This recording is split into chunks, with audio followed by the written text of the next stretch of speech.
Uma boa tarde para você, meu querido aluno, minha querida aluna, meus amigos estudiosos do direito. Estamos aqui em mais um encontro, mais uma revisão do nosso estudo sobre o direito constitucional para você aí que está prestando concurso, ou está na faculdade, ou está em época de provas aí, precisa dar aí uma focada na matéria de direito constitucional. Lembre-se, lá no meu canal no YouTube, Euclides Cacchioli, ou @Cacchioli no YouTube, você já encontra a primeira parte desta revisão, e agora nós vamos para a segunda parte, parte final. Para hoje teremos o quê? Falaremos no direito constitucional, a revisão aula 2, os remédios constitucionais.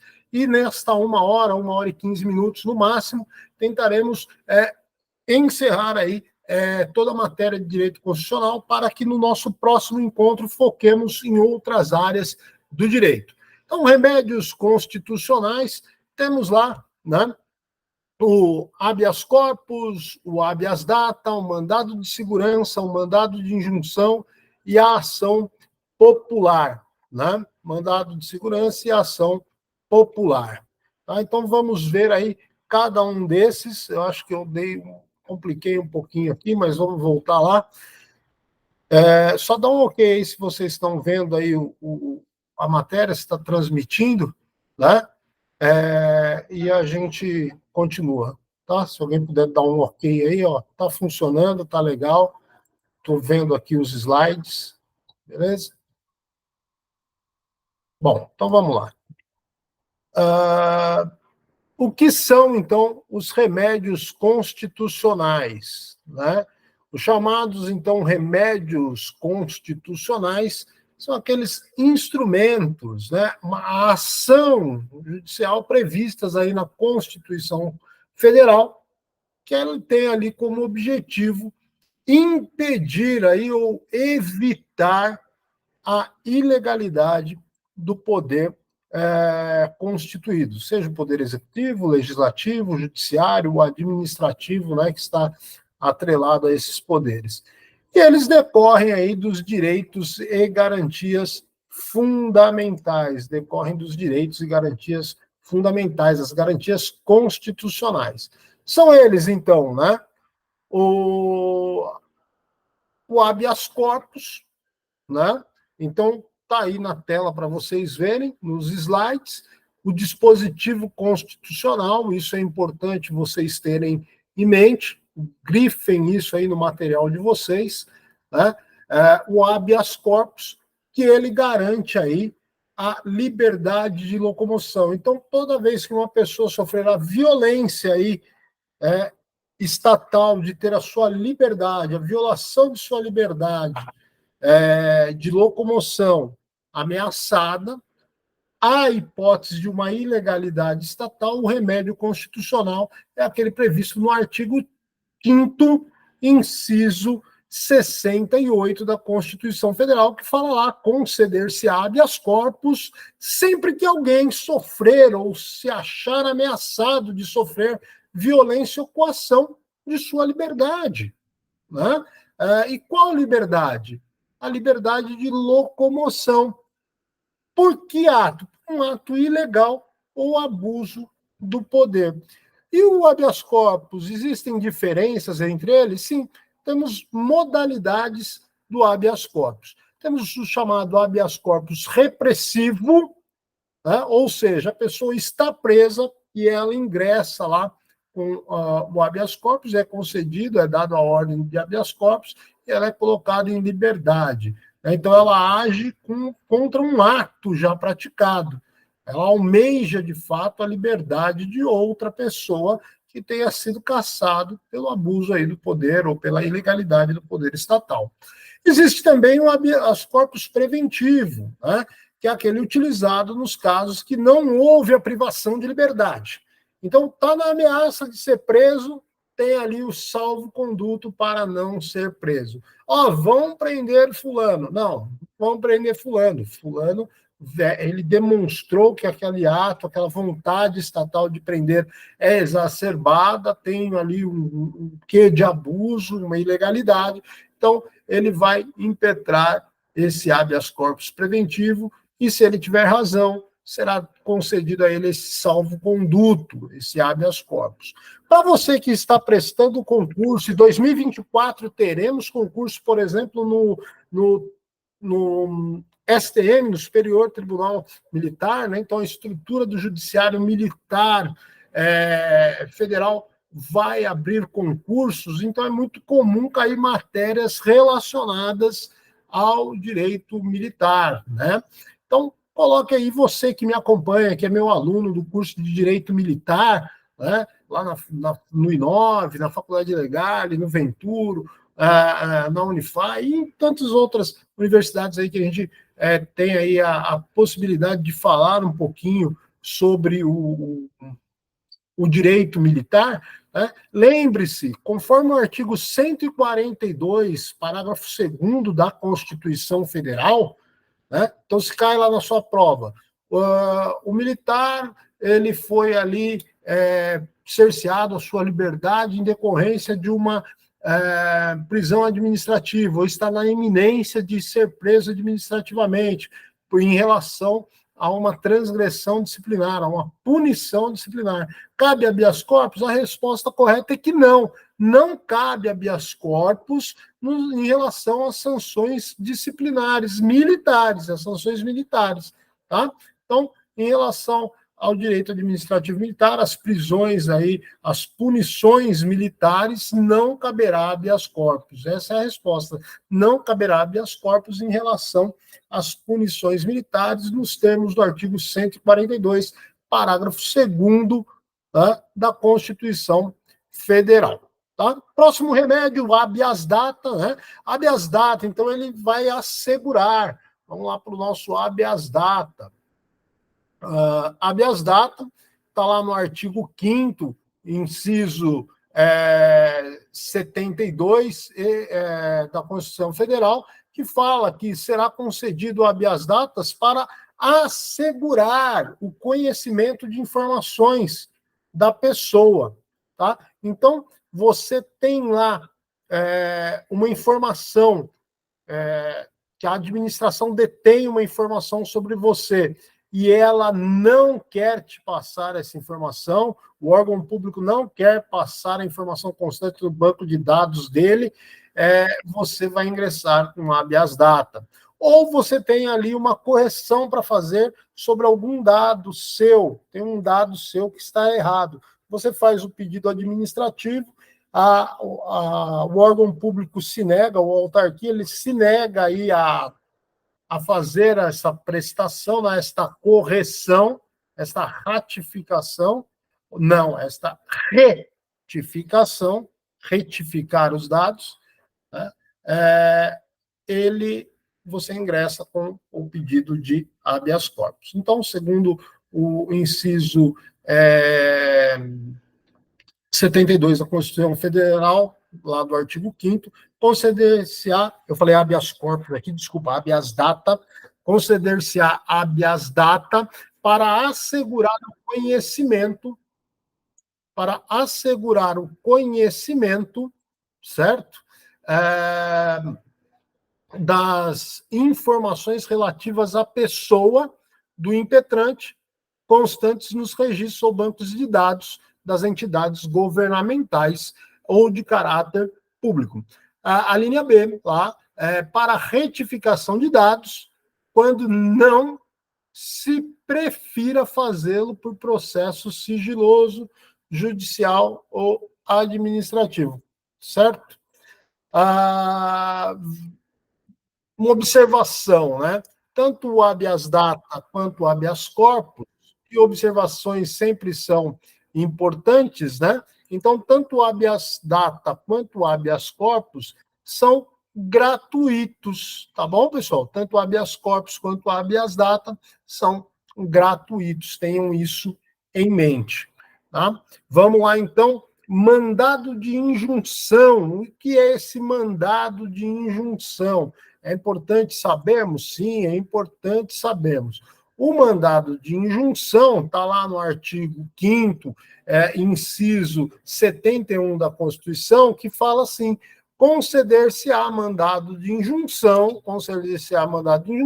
sempre que a falta de norma regulamentadora torne inviável o exercício dos direitos e liberdades constitucionais e das prerrogativas inerentes aí à nacionalidade, à soberania e à cidadania. Ou seja, existe um preceito constitucional e não existe uma lei regulamentando isso. É como se tivesse lá a previsão do habeas data e não tivesse uma lei regulando o habeas data, como ele deve ser impetrado. Então, recorre-se ao judiciário e o judiciário determina como a administração irá proceder, tá? Então, é para isso que serve o mandado de injunção, tá? Vai indicar como a administração vai proceder em relação àquele dispositivo constitucional que não tem aí a sua regulamentação. Então, o mandado de injunção é utilizado sempre que faltar, norma regulamentadora, né, e torne assim inviável o direito à liberdade. Correto? Esse é, então, o nosso mandado de injunção. Habeas datas, já falamos, mandado de segurança. Um mandado de segurança, ele é um remédio constitucional, porém não é um remédio constitucional gratuito, né? Ele é um remédio constitucional destinado à proteção de direito líquido e certo. Existe um direito? Existe. Esse direito é certeza que tem esse direito? Sim, é certeza. Por exemplo, aquela questão lá do remédio de alto custo, a pessoa não tem condição, né? Ela tem o direito a esse medicamento, a ser atendida pelo SUS, mas não está conseguindo, ou o próprio Estado, ou algum órgão público, entra-se com o mandado de segurança. Esse é um exemplo, tá? Ou questão da moradia, que é muito comum, né? A pessoa tem lá a moradia e aquela área é invadida, aí a pessoa fala, não tem como mudar, não deram recursos para a gente mudar, ninguém falou que aqui era uma área invadida, eu comprei isso aqui, se é falso documento, eu não sei, mas eu tenho documento e tal. Então, é um direito líquido certo à moradia, ele, a princípio, também é vítima, foi enganado de alguma forma, é concedido ali o mandado de segurança. Exemplos aí, né, rápidos e práticos. Vocês já estudaram isso, sabem disso melhor do que eu. Então, para assegurar direito líquido e certo, né, vai ali, sempre que houver aí a ilegalidade ou abuso de poder, for autoridade pública ou agente de pessoa jurídica no exercício de atribuições do poder público. Então, esclarece aí que o direito líquido e certo é aquele que pode ser comprovado assim, claramente, né? Jogou na mesa, está vendo que tem um direito líquido e certo, como alguns falam aí, né? Comprovado de plano, né?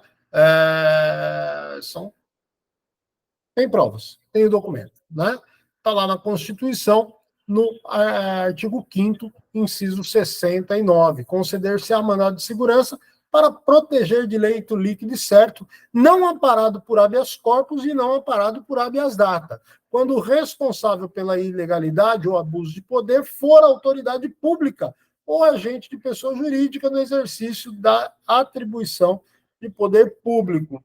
Existe também a figura do mandato de segurança coletivo, que está no inciso 70, né, do artigo 5º. O mandato de segurança coletivo pode ser impetrado por partido político. Quem pode impetrar mandado de segurança? Qualquer pessoa.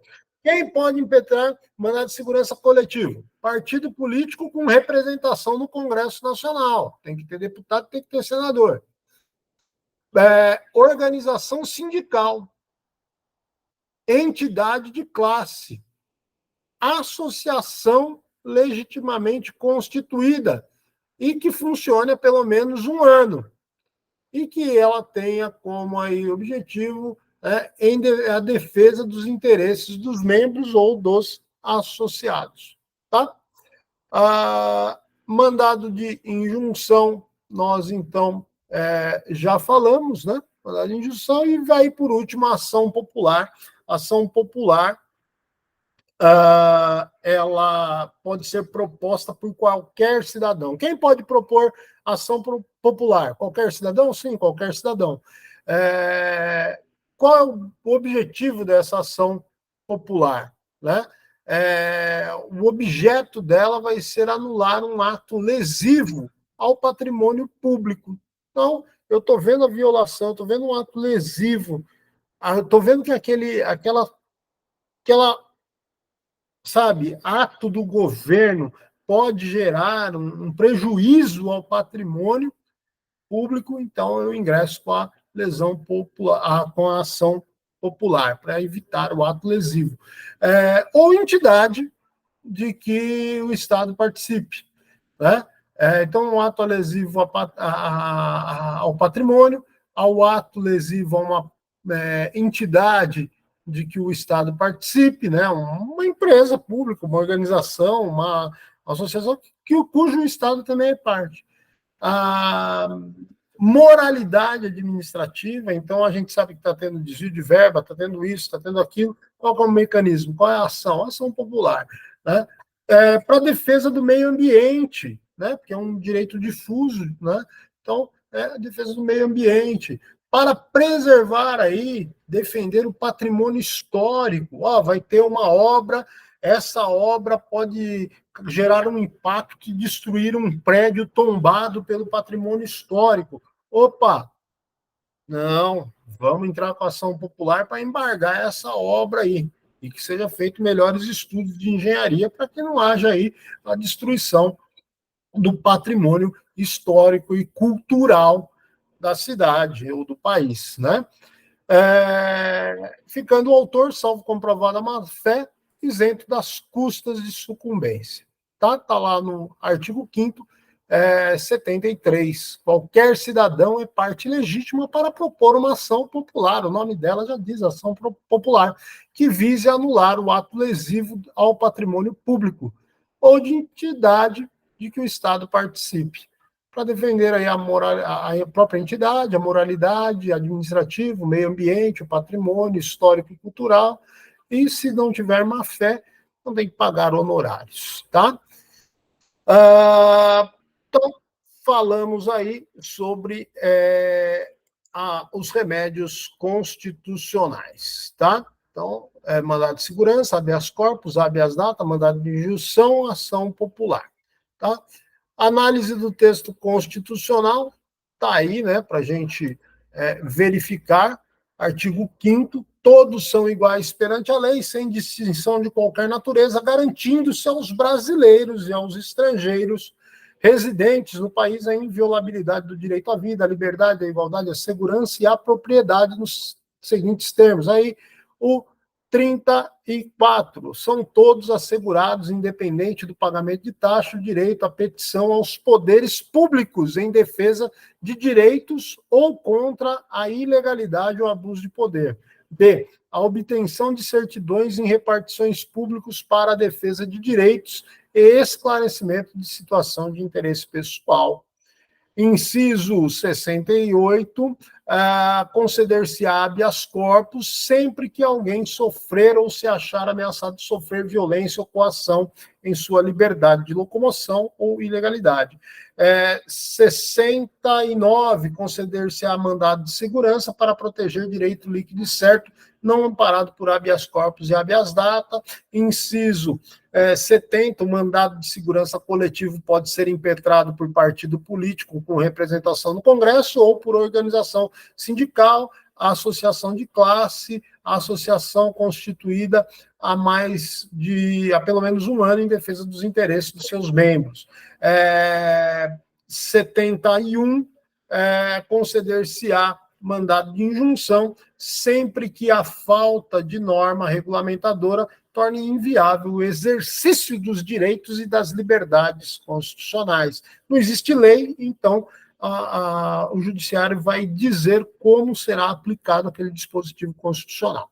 E o habeas data, lá no 72, para assegurar o conhecimento das informações relativas à pessoa e para a retificação de dados.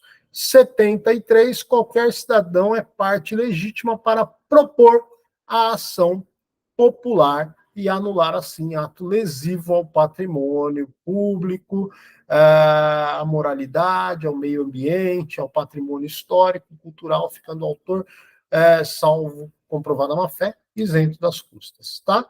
Habeas corpus e habeas data são gratuitos. Análise ainda do texto constitucional, segundo lá a nossa fonte, o Tribunal de Justiça do Distrito Federal, artigo 129, são funções institucionais do Ministério Público. Então, você que vai prestar a prova da OAB, você que está prestando concurso do MP ou algum outro concurso público ligado ao judiciário, isso aqui sempre pode cair, né? Quem que aí, quais são as funções do Ministério Público? Promover privativamente a ação penal pública, na forma da lei, zelar pelo efetivo respeito dos poderes e dos serviços de relevância pública e os direitos assegurados na Constituição, promovendo as medidas necessárias para garantir. Promover o inquérito civil e ação civil pública para proteção do patrimônio público e social. Então, isso aqui foi colocado aqui propositalmente para dizer que todas essas ações, todos esses atos, todos esses remédios constitucionais serão apreciados e acompanhados pelo Ministério Público. Então, quem ingressar, se tiver certo, se tiver dentro dos seus direitos, não estará sozinho, tá? O Ministério Público vai acompanhar isso. Tá? Direitos sociais, vamos falar um pouquinho aqui sobre os direitos sociais. São aqueles que dependem de uma prestação positiva do Estado e são decorrentes de disposições constitucionais de conteúdo programático. Precisam, a ação estatal, precisam da, e aí não é a, né? Então, precisam da ação estatal para a sua efetivação. Tem que ter o Estado fazendo, ele tem que estar trabalhando. E são classificados aí como os direitos de segunda dimensão. Então, quem vai estudar direitos humanos, está lá os direitos fundamentais, direitos de segunda dimensão. Então, educação, saúde, trabalho, previdência social, lazer, segurança, aí vem outros, né? Cidadania e nacionalidade. E a gente vai ver aí cada um desses, certo? Antes de nós vermos aí tratados internacionais. Então, vamos ver lá, primeiro, os direitos sociais, tá? Então, para falar dos direitos sociais, temos em mente que eles são direitos previstos lá na Constituição, né? Eles são uma idealização do que seria o melhor aí para o Estado e seus, né, membros, né, as pessoas aí, os cidadãos, as pessoas que compõem o Estado-nação, o Estado brasileiro, eles têm como foco garantir, então, o mínimo, né, necessário para o bem viver. O primeiro deles, o trabalho. O trabalho, ele é um dos fundamentos do Estado brasileiro. Tá? O direito social ao trabalho é um dos fundamentos do Estado brasileiro. O trabalho, ele é imprescindível para a dignidade humana. Se a pessoa não trabalha, ela não tem dignidade. Tá? Ele constitui, então, a forma, né? Ele é necessário para que haja o desenvolvimento intelectual, físico, né? E social. É pelo trabalho que se adquire isso. O trabalho, ele, ao mesmo tempo que ele é um direito, ele é um dever de cada pessoa, certo? Expressamente disposto lá na Constituição, em seu artigo 7º, né, inciso 4º, que todo trabalhador tem direito de receber uma remuneração mínima capaz de atender às suas necessidades básicas, nos termos do inciso 5º também do artigo 7º. Então, você trabalha, você tem que ter aí um salário mínimo que dê para suprir as necessidades básicas do trabalhador e de sua família. Ô, Cachioli, mas isso, né, não dá. Tudo bem, a gente sabe, mas isso é a ideação, é o objetivo, é que um dia, por isso que existe essa previsão, é que um dia a gente chegue lá. Lembra quando a gente estudou na primeira aula que a Constituição, as características da Constituição? Está lá. Ela tem esse ideal, né? Ela foi formalizada assim para ter esse ideal. E, logicamente, se o trabalhador ele está insatisfeito, se o trabalhador não está tendo seus direitos, já que ele tem que trabalhar, é um dever, então ele tem direito, e seus direitos não estão sendo atendidos, porque se o trabalhador não cumpre com a sua obrigação, o empregador manda o embora, despede, não é isso? Mas e se o empregador não atender aí também as demandas aí, as questões básicas do empregado? Tem como o empregado brigar por isso? Claro que tem como o empregado brigar por isso. É o que a gente chama de direito à greve, né? Então, o direito à greve, que está lá, é um direito, né, de se manifestar, constitui, então, numa forma de reivindicação dos direitos relacionados à figura do trabalho, né, do direito ao trabalho, e está regulamentado na Lei 7.783 de 89. Tá? Por força aí também da Constituição, de novo, para você que vai estar lá prestando lá o concurso na área do Judiciário Militar, né, para auxiliar, assistente militar, ou concurso público na área de segurança, na área policial, tenha em mente que todo trabalhador pode fazer greve. Porém, segundo o artigo 142, então é uma norma constitucional, 142 da Constituição, em seu parágrafo 3º, inciso 4º, os militares não podem fazer greve. Tá? Então, é proibida a greve aos militares. Também é proibido a sindicalização. Esse texto da Constituição foi inserido, lembra quando a gente estudou lá a PEC, a Proposta de Emenda Constitucional? Então, foi uma PEC, a PEC número 18, de 1998, que mudou o texto e falou que aos militares, né, ou ao militar, são proibidas a sindicalização e a greve. Então, artigo 142, parágrafo 3º, inciso 4º, com a redação dada pela Emenda Constitucional número 18, de 1998, aos militares são proibidos, são vedados, né, é defeso o direito à sindicalização e à greve. O STF, no informativo de 2017, não vou me lembrar o informativo, mas confiram aí, no material de vocês deve ter aí, eu acho que é o informativo 860, teve aí aqueles de repercussão geral que eles falam, né?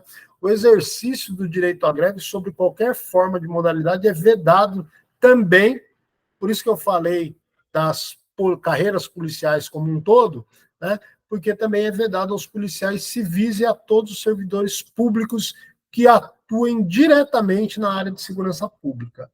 Tá? Então, quando fala em segurança pública, é vedada a greve, segundo aí o informativo 860 do STF. Tá? Então, não só os militares. Pela Constituição, os militares. Pela vontade do STF, né? As polícias civis e a todos os serventuários aí da segurança pública, ligados à segurança pública. Direito à saúde. Então, a saúde é individual de cada pessoa? Ela é individual de cada pessoa, né? Cada um tem que cuidar da sua saúde. Porém, a Constituição Federal fala o seguinte: o direito à saúde é um direito fundamental e está lá no nosso ordenamento jurídico. Então, deve ser esclarecido, né, que saúde, no caso aí da Constituição, não trata apenas da ausência de doenças. Né? Saúde não é, não tem doença, não. É a imposição do direito que cada um tenha acesso a um tratamento condigno. Tá? Eu não falei aqui no início, né, antes aqui que a gente estava nos bastidores aqui conversando, eu falei para vocês que em 24 de fevereiro de 2024 a gente está vai estar apresentando, né, um podcast lá no canal do YouTube e tal, o podcast Montermon. Vamos trazer uma menina lá, Ali Conrado, e ela fala sobre isso, sobre a questão da saúde, o tratamento aí do paciente oncológico, que por falta de informação, muitas pessoas não se tratam, não fazem os exames preventivos e acabam sendo vitimadas pelo câncer. O SUS, o Sistema Único de Saúde, tem aí toda uma rede para tratamento dos pacientes oncológicos. Então, além de ser uma questão individual, a pessoa tem que se cuidar, então tem que ter aí a prevenção. Essa prevenção é fornecida aí nas unidades básicas de saúde e, lógico, fez a prevenção, falhou a prevenção ou evoluiu a doença, é encaminhado aí para os hospitais públicos, né? Então, por mais dificuldades que existam, né, o poder público ele busca aí atender dentro de todos os intempéries que existem aí no Estado brasileiro, busca atender essa questão da saúde e propor aí o mínimo de saúde a todos os cidadãos, sejam nacionais ou estrangeiros. Lembra que a gente falou lá de cidadania? Caiu no país, é cidadão, então tem direito. Direito à educação, aprendizagem e aperfeiçoamento. Isso é a educação, né? O processo de aprendizagem e aperfeiçoamento de todas as pessoas, buscando aí o desenvolvimento individual da pessoa. E aí ela vai usar esse conhecimento, né, da melhor forma possível. A Constituição estabelece aí como deve ser destinado a verba para educação e o mínimo que se pode destinar. O máximo não tem, pode até ter o teto, né? Mas, em regra, também eles estabeleceram o piso, o mínimo que cada ente do Estado brasileiro, ou seja, os estados, os municípios e a própria União, lógico, o Distrito Federal, o mínimo que cada um tem que destinar, ou que é destinado a cada um para a manutenção e o desenvolvimento do ensino. Tá? O artigo 205 da Constituição, combinado com o artigo 6º, jogou aí a educação como direito fundamental. Tá? Então, ela eleva, né, o artigo 205, combinado com o artigo 6º da Constituição, eleva a educação a nível de direitos fundamentais e é um dos direitos sociais inerentes a todos nós. É um dever, assim como os outros que nós vimos, é um dever do Estado. Né? Carreiras policiais, gravem aí no material de vocês. Policiamento e escola, está ligado aí com o direito à educação? Sim, porque o policiamento escolar, ele visa assegurar, né? Ele engendra esforços para que todos tenham acesso à educação. Para ninguém, para que não tenha nenhum criminoso lá impedindo os alunos de entrar na escola, tal, né? E outras tantas coisas. Né? A segurança escolar, propriamente dito, nenhum louco invadir e tal. Então, policiamento em escolas, ele está diretamente ligado, está diretamente ligado ao ensino, né, ao direito fundamental aí, porque ele garante, ele assegura o acesso à educação. Tá? A educação básica é dever do Estado e, lógico, a educação de ensino superior, o Estado delega, né? Então, as faculdades aí, elas têm aí particulares, elas são autorizadas aos cursos superiores, fornecer cursos superiores, tá? Nacionalidade. Nacionalidade é um vínculo jurídico e político entre o indivíduo e o Estado-nação, tá? O Estado-nação. Direito à nacionalidade, artigo 12 da Constituição, estabelece aí os vínculos de nacionalidade. Então, nós temos os brasileiros natos, lá do artigo 12, inciso 1º, as linhas A, B e C, né, que é a nacionalidade originária, e variam em critérios aí do ius solis e o ius sanguínei, ou jus solis, jus sanguínei. Direito ao solo, direito de sangue. Ou seja, você é nacional, você é brasileiro porque você nasceu em terra, em território, em terreno brasileiro, ou você é brasileiro porque você é filho de pais brasileiros. Jus solis, critério de território para atribuição da nacionalidade. Jus sanguinis, atrelado à filiação. Então, o indivíduo recebe a nacionalidade dos seus genitores. E quem são os brasileiros natos lá? Artigo 12, inciso 1º. Os nascidos na República Federativa do Brasil, ainda que o pai seja estrangeiro, se ele não desejar mudar, né, ou os pais não estejam a serviço de país estrangeiro, esse camarada que nasce aqui, né, então os pais vieram de outros países, constituíram a sua vida aqui. Aliás, estamos aí, né, no mês de fevereiro, estamos comemorando aí o ano aí, da imigração italiana no Brasil, né? Tá tendo festa no Rio Grande do Sul, tem festa em todo lugar. Esse começo de ano aqui, né, tem a festa da uva, que geralmente são as festas das colônias italianas. Então tá tendo festa para todo lugar aí, principalmente na região sul e sudeste. Tá? Então, aquele italiano que veio aqui, se radicou no Brasil, e construiu aqui família, seus filhos, seus descendentes são brasileiros natos, tá? Então, os brasileiros também, aqueles que são nascidos no estrangeiro e pai e mãe brasileira, estejam a serviço da República Federativa do Brasil. Então, ele nasceu lá na Espanha, mas o pai e a mãe, ou a mãe, estão a serviço do governo do Brasil na Espanha, estão em uma missão lá. Essa criança que nasce, menino ou menina, eles são brasileiros por direito, mesmo tendo nascido em outro território. É o ius sanguínei. Né? Os nascidos no estrangeiro de pai brasileiro ou mãe brasileira que estejam registrados na repartição brasileira, né? Ou seja, foi lá registrado no consulado ou na embaixada brasileira, esses podem requerer a nacionalidade brasileira. E temos a outra figura, que é o brasileiro naturalizado. Então, ele tem lá outra nacionalidade, uma nacionalidade chamada derivada, né? Então, ele vem de outro local, cumpre algumas regras, então ele é brasileiro naturalizado. Então, os que de forma, é o inciso 2º do artigo 12, então aqueles que na forma da lei adquirem aí a nacionalidade brasileira.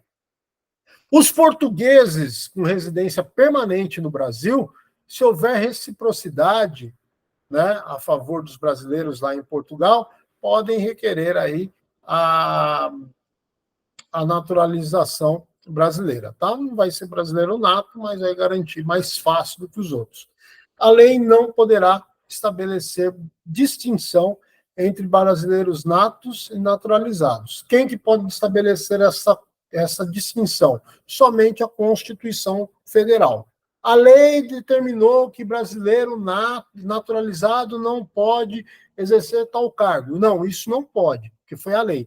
Por quê? Porque quem proíbe alguma coisa em relação a esse assunto que estamos tratando é a Constituição, e isso está lá, as regras estão lá no parágrafo 3º do artigo 12, né, que fala o seguinte: olha, são funções que só podem ser exercidas por brasileiros natos. Então, somente o brasileiro nato, somente o brasileiro que pode exercer algumas funções. Por exemplo, presidente e vice-presidente da República. Nunca vai ser um naturalizado, tem que ser um brasileiro nato. Presidente da Câmara dos Deputados. Por quê? Porque ele pode assumir em algum momento a presidência do Brasil. Então, brasileiro nato. Presidente do Senado Federal. Ele pode assumir o governo brasileiro, na ausência do presidente e vice-presidente, do presidente da Câmara. Então, só pode ser presidente do Senado um brasileiro nato. Ele pode ser senador? Pode ser senador. Pode ser deputado? Pode ser deputado. Mas não podem ser presidentes das casas legislativas. Ministro do Supremo Tribunal Federal. Vejam bem, o cargo, caiu lá na prova, o cargo de presidente do Supremo Tribunal Federal. Somente o cargo de presidente do Supremo Tribunal Federal será exercido por brasileiro nato. Não.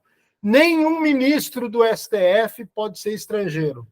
Nenhum ministro do STF pode ser estrangeiro. É privativo de brasileiro nato. Os agentes aí das carreiras diplomáticas, né, com os funcionários aí do Itamaraty e tal, brasileiro nato. O ministro da Defesa, todo ministro lá do governo federal, todos os ministérios podem ser por brasileiro naturalizado, mas o ministro da Defesa não. Lógico, né? O cara vai conhecer todo o esquema militar, estratégico, de segurança nacional, vai entregar isso para um estrangeiro, vai que é um estrangeiro de nação inimiga, né? Embora o Brasil, mesmo que tente muito, não consegue ser inimigo de ninguém, né? Mas tenta, tem os caras que tentam aí. Mas, vamos lá, o ministro da Defesa tem que ser brasileiro nato. Oficial das Forças Armadas, lógico, né? O cara tem o poder bélico na mão. Os membros do Conselho da República, então aqueles que auxiliam o presidente da República, o Conselho da República, tem que ser brasileiro nato. E perda de nacionalidade, tem essa possibilidade? Está lá no artigo 12 também. Será declarada a perda da nacionalidade do brasileiro que tiver cancelado a sua naturalização ou adquirir outra nacionalidade, salvo que de reconhecimento de nacionalidade originária pela lei estrangeira, ou seja, a dupla nacionalidade, né? Cidadão de outro país, né?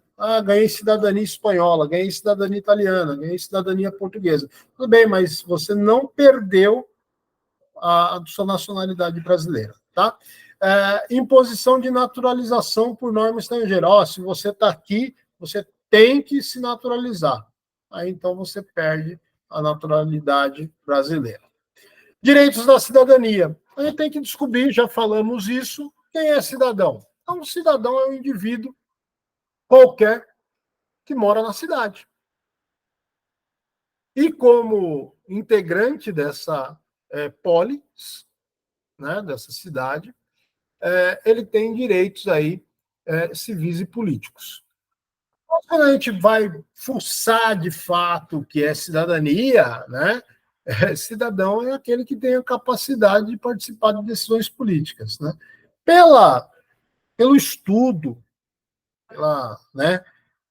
pelas regras jurídicas, só é cidadão quem vota.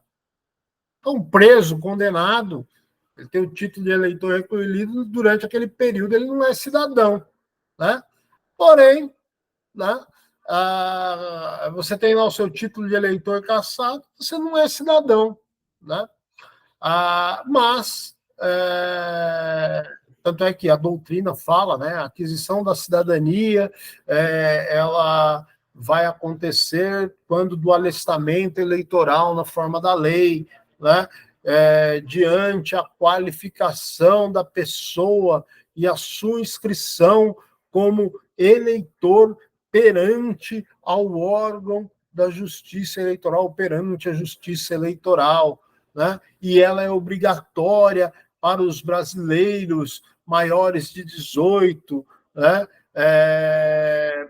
E os menores de 18 e maiores de 16 é facultativo, assim como o votar, o alistamento também é facultativo aos maiores de 70. Né? Então, todo aquele papo.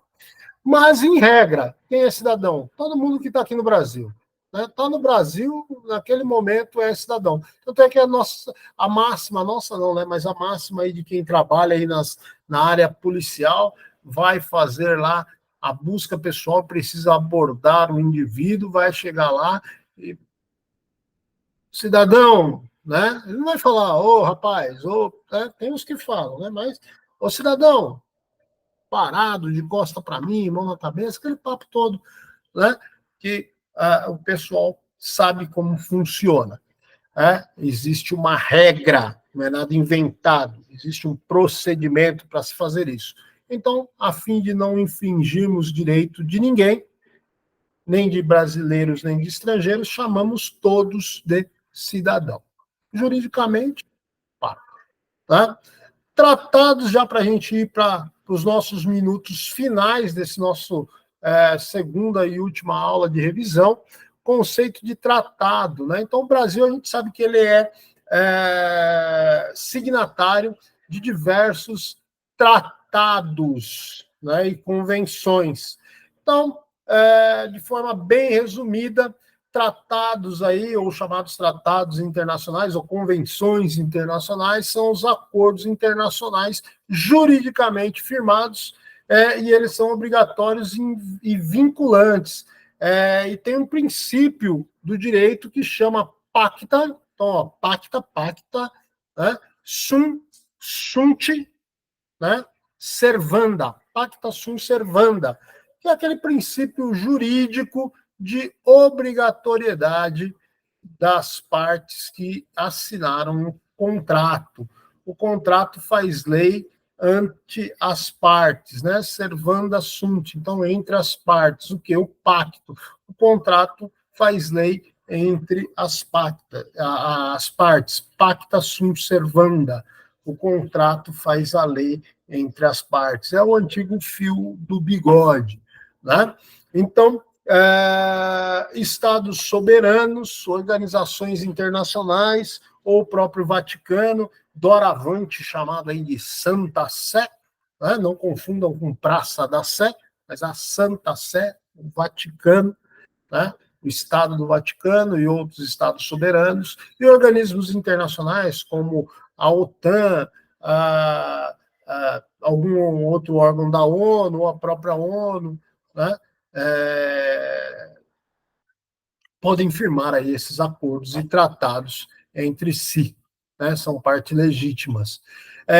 Onde começou tudo isso? Vamos voltar lá no passado, 1969, ocorreu um fato, uma reunião, né, que ficou conhecido como Convenção de Viena.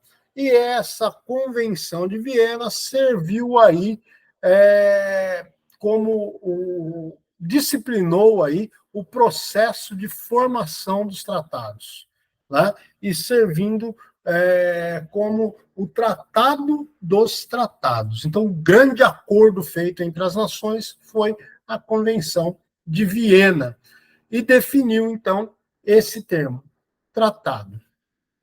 Então, o que é o tratado? É o acordo internacional, certo? É o contrato ali, é o acordo internacional entre os Estados, de forma escrita e regulamentado pelo chamado direito internacional, tá? E ele sempre se recheia da boa-fé. O tratado ele tem uma forma.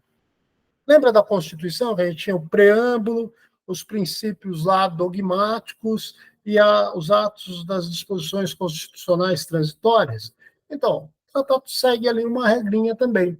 Tem o preâmbulo, o dispositivo, que são os artigos, as cláusulas, e tem a adoção do texto e assinatura, certo? O que a gente precisa ter em mente? A assinatura do Tratado Internacional é algo privativo do presidente da República. A assinatura do Tratado Internacional é algo privativo, é privado do presidente da República. É privado, não é a privada. É privado, é inerente ao presidente da República, conforme lá o artigo 84, lá onde fala da guerra, né?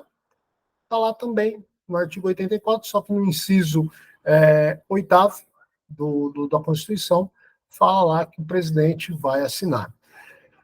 Então, ele é privativo dele celebrar os tratados, convenções e atos internacionais sujeitos a referendo do Congresso Nacional. Mas ele pode delegar isso?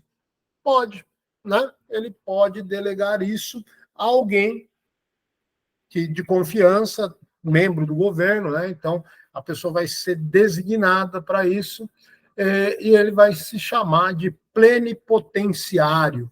Ele tem plenos poderes, ele vai agir para aquele fim, ele vai ter plenos poderes concedidos a ele pelo presidente da República e referendado, né? Não basta o presidente ir lá e tomar um ato, né, unilateral, o ministro das Relações Exteriores também vai estar junto, assinando e concordando com isso. Olha, se o ministro é escolhido pelo presidente, pronto, né? O presidente vai escolher e pronto o seu plenipotenciário, que vai, então, representá-lo e podendo assinar esses tratados. Isso está lá no artigo 7º, está lá na Convenção de Viena, né? As autoridades que podem representar o Estado na assinatura de um tratado, que eles chamam de Treaty Marking Power, né? Treaty Marking Power, né? Que é esse plenipotenciário, ou o chefe da nação, ou seu plenipotenciário, a pessoa designada. E a quem é a pessoa que é considerada representante, né? Para dar autenticidade, autenticação ao texto de um tratado, né? Essa pessoa, então, ela vai ter, além dos plenos poderes apropriados, ela vai possuir a prática e outras circunstâncias que indiquem a intenção dos Estados, ela vai escrever quais são as intenções do Estado nesse tratado, e em virtude das funções, independente da apresentação dos plenos poderes, são considerados aí representantes do Estado. O próprio chefe de Estado, os chefes de governo, o ministro da Relação Exterior, ele já é um plenipotenciário de direito, né? E cada um tem a sua competência, né? Então, até para a gente não se alongar aqui, leiam essa parte aí do material de vocês, ou material que vocês queiram utilizar para o estudo do direito internacional. Só falar um pouquinho de tratados e convenções. Então, aqui, ó, vou usar de base aqui o livro, aí, o manual do professor Erival, tá? Então, ele ensina aqui para a gente, professor Erival da Silva Oliveira, em Direito Constitucional. Quando a gente falar de tratados, é sempre uma parte que eu acho muito interessante isso, né? Para falarmos de tratados, poder constituinte, Constituição. Então, tá lá. Ó. Quando a gente fala lá, vocês vão lembrar lá atrás da pirâmide de Kelsen, né? Que é a estrutura hierarquizada das leis, né? Tendo a Constituição como base, né? No Brasil, então, o Brasil é signatário de vários tratados, várias convenções, né? E um tratado desses aí esse tratado foi ratificado, né? E chancelado aí pelo presidente da República na época, em 2009, e dele saiu o decreto 6429 de 2009, né? Só que esse decreto 6429 de 2009, ele foi equiparado à emenda constitucional. Então era uma lei, era um decreto, né? Era uma norma, estava abaixo de lei, era um decreto, então um ato do Poder Executivo que foi referendado pelo Congresso, ele é fruto de um tratado, de um acordo internacional, e ele foi, então, alçado à emenda constitucional e alterou, e então ele passou a ser tratado como norma constitucional. Então, nós temos lá a Constituição Federal mais o decreto 6429 no mesmo nível.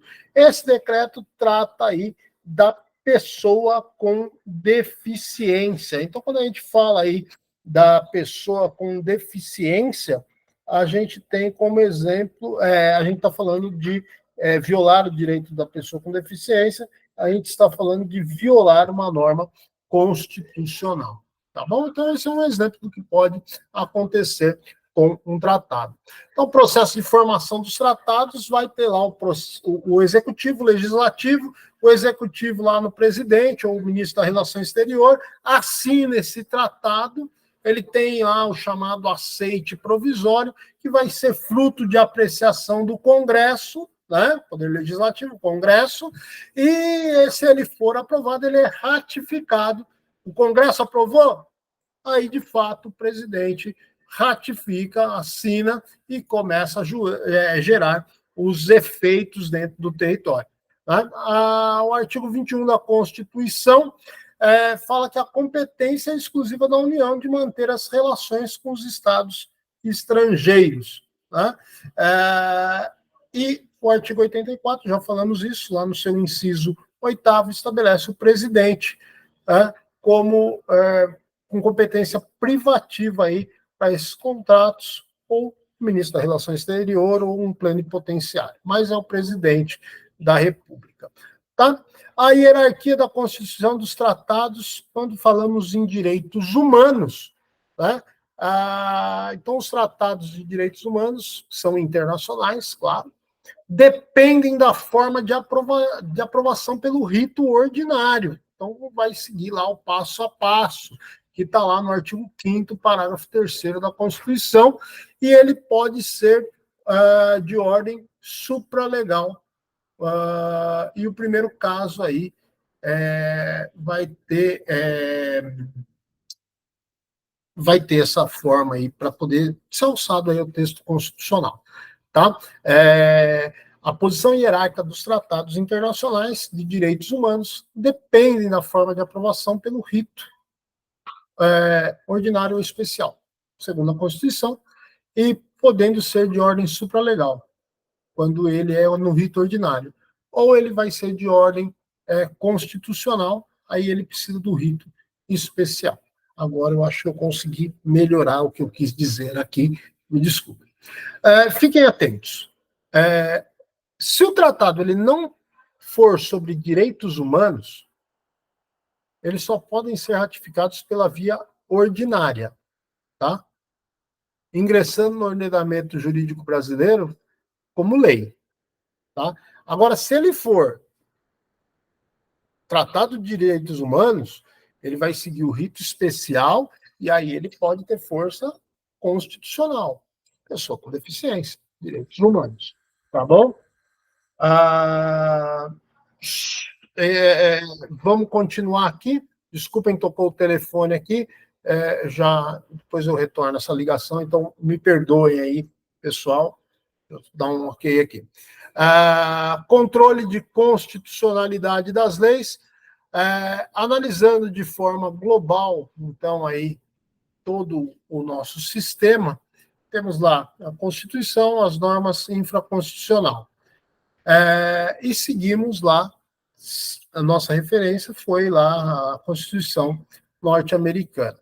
Tá? E todo ato, todo o sistema, toda a criação de leis exige um controle. E sendo a Constituição o topo da pirâmide, a lei maior, tem que haver um controle de constitucionalidade nas demais leis. Tá? Tem aí mais detalhado no material de vocês, mas na nossa Constituição, o controle de constitucionalidade, ele tende aí à evolução dos mecanismos trazidos aí na Constituição de 88 e valorizou aí o controle concentrado de constitucionalidade, né? Através aí da ação direta de inconstitucionalidade ou de constitucionalidade, né? A ação direta iniciada ainda sobre os efeitos da Constituição de 1946. E conservou esse controle difuso, né, chamado controle difuso, principalmente em questões alusivas aí aos direitos e garantias fundamentais. Então, o nosso controle de constitucionalidade é o controle através da ação direta, é o controle concentrado de constitucionalidade. Tá? Vamos lá. Competência para propor essas ações de controle. Está lá no artigo 103 da Constituição. Podem propor ação direta de inconstitucionalidade. Quem pode propor ação direta de inconstitucionalidade? Presidente da República, mesa do Senado Federal, mesa da Câmara dos Deputados, mesa da Assembleia Legislativa ou Câmara Legislativa do Distrito Federal.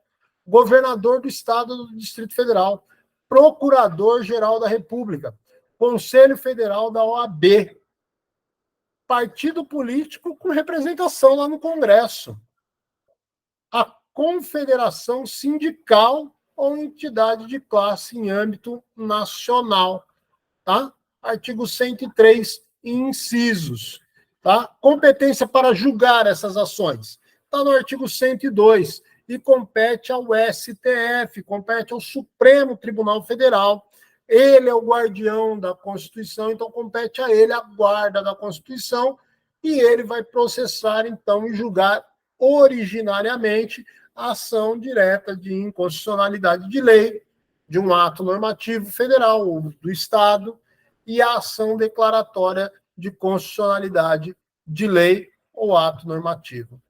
Ele vai lá, reclamação para preservação de sua competência garantida às autoridades de suas decisões, pedido de medida cautelar e uma série de coisas. Né? Então, a competência para julgar, quem pode propor? 103. E a competência para julgar? STF, de acordo com o 102. Tá bom, pessoal? Encerramos aqui o segundo encontro da revisão da matéria de direito constitucional.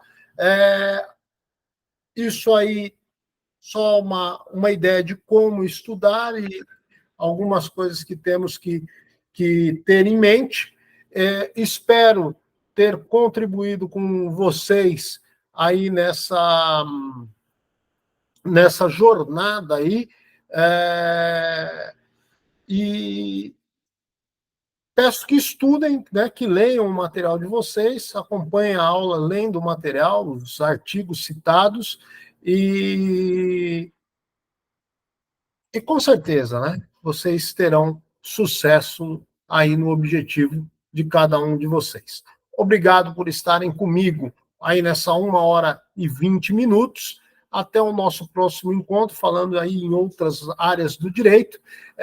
Mais uma vez, clica lá no canal, se inscrevam, cliquem lá para receber aí as notificações e até nosso próximo encontro. Meu muito obrigado e um excelente dia, um excelente término do dia ou um excelente final de semana, não sei quando você vai assistir esse vídeo. Para aqueles que nos acompanham ao vivo, um excelente final de semana, um excelente final de tarde.